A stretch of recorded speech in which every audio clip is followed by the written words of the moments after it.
Hello everyone, today you join me in sunny Saigon and we're going to attack questions in IELTS Part 3 about the topic of travel. Now everyone, this topic always comes up in Part 3. It is a hot topic, so I hope you can get some inspiration from my answers today.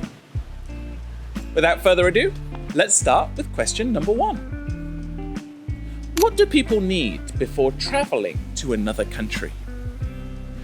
Oh, fantastic question. In my opinion, people need to learn about the culture in order to avoid culture shock when traveling around the world. For example, when I first traveled to Vietnam, I went to Long An province in the south, and upon meeting my wife's family, I greeted her mother with a big kiss on both cheeks. This was a nightmare situation, and I thought my stepfather-in-law was going to punch me in my face.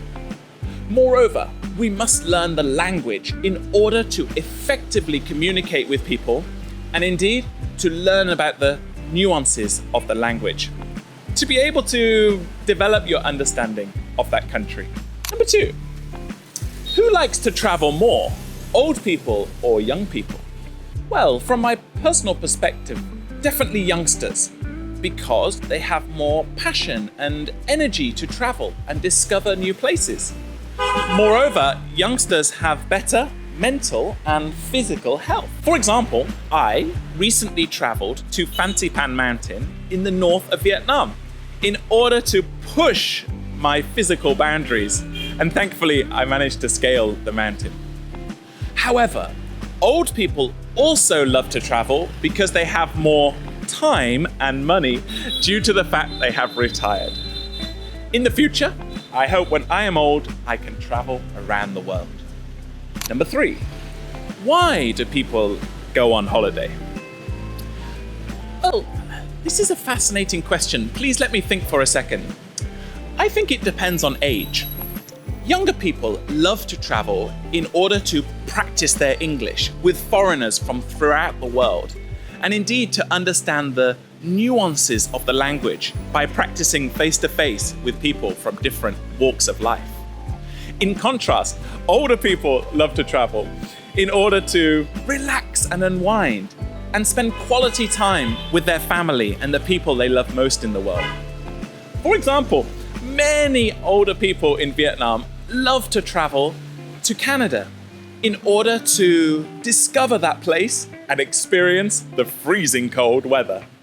Number 4, do you think tourism will harm the earth? Wow, now this is a difficult question. I have never thought about that before. I think the answer is yes, because when traveling, tourists pollute. Naturally, whether it be on the plane, flying to the destination, or indeed when they throw their rubbish on the floor. For instance, many people that visit the breathtakingly beautiful Ha Long Bay will admire the natural beauty there, but will also notice the pollution and rubbish that's contained within the sea.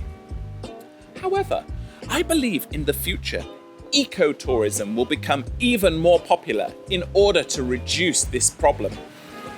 Ecotourism is an environmentally friendly way in order to travel while protecting the environment. And finally, number 5, what problems can people have on holiday in a foreign country? Great question. I think the first issue has to be the language barrier. Many people struggle to communicate when traveling to a foreign country. To demonstrate, I can vividly remember one of my students traveled to Japan and really needed the toilet, but they could not speak Japanese. As you can imagine, in this moment, they felt incredibly embarrassed. But thankfully, the Japanese people held their hand and supported them with this problem. Moreover, another issue people might face is that they struggle to adapt to the food in a foreign country.